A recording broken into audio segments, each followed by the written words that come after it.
The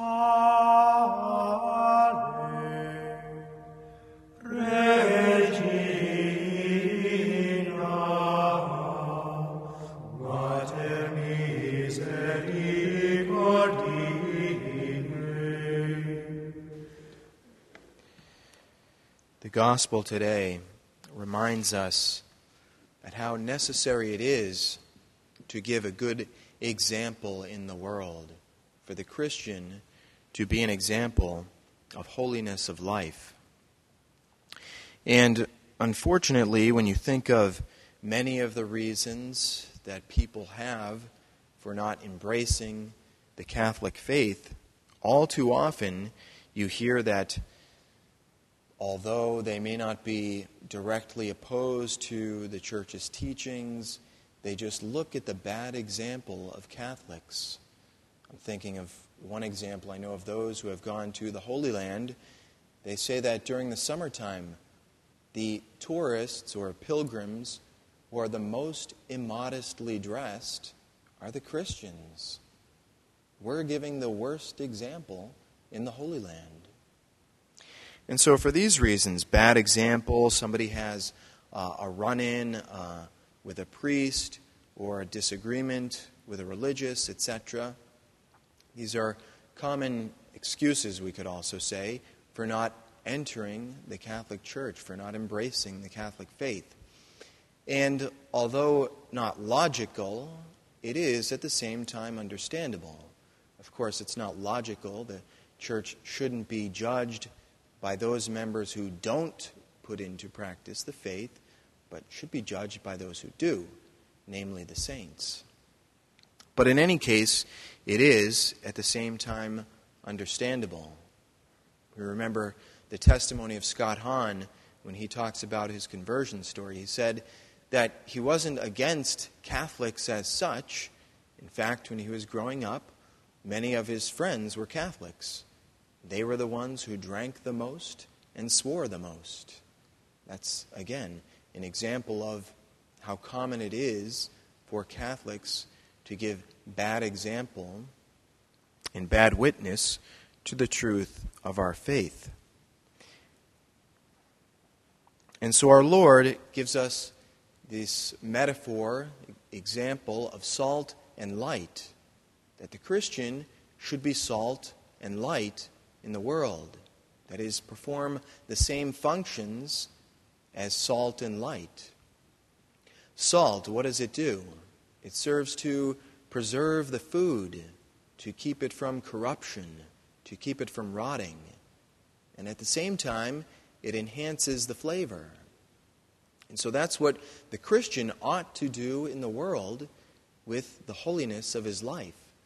As we see in our Western society, we're spiraling downward. We're heading towards moral rot, so to speak. And so the Christian, with his holy life, ought to prevent that. And then just as salt gives flavor to food, so the Christian, with his holiness of life, ought to bring joy into the lives of others, to make them see how the fruits of a holy life, of living a good moral life, that is peace and joy. But our Lord says, but if it loses its flavor, it is good for nothing except to be thrown out and trampled underfoot. There's a quote from one of the documents of the Church called Apostolicum Actuositatem, which talks about the lay apostolate, the duty of the laity to exercise some form of apostolate according to their possibilities. And it says, a member who does not work at the growth of the body, that is the church, to the extent of his possibilities must be considered useless, both to the church and to himself. And this is what our Lord means. Somebody who has lost their flavor, that is, they've lost their faith, or they're not practicing their faith. They are useless.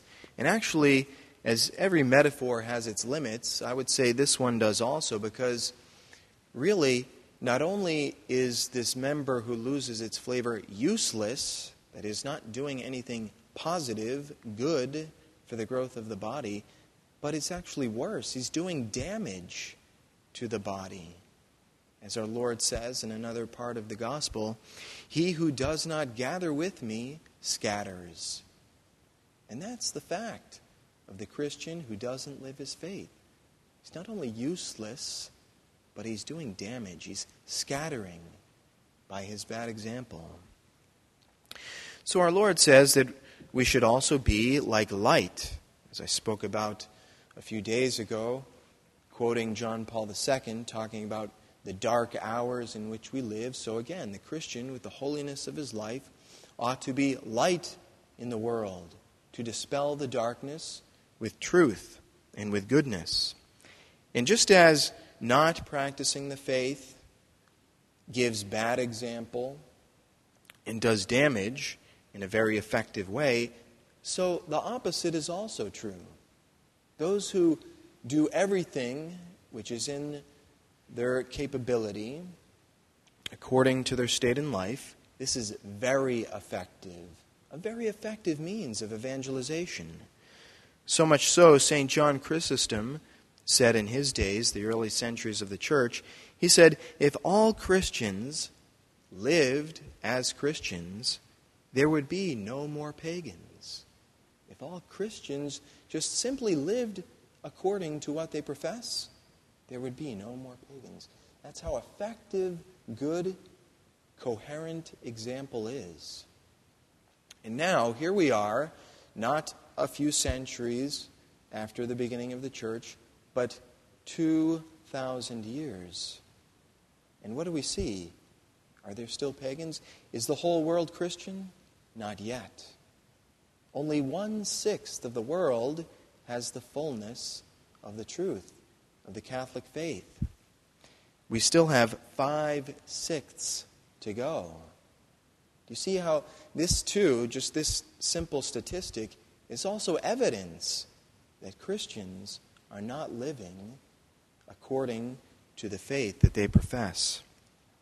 So let's let this be our resolve today, to live lives which are always and ever more coherent with the faith that we profess, and to be the salt and the light that our Lord calls us to be.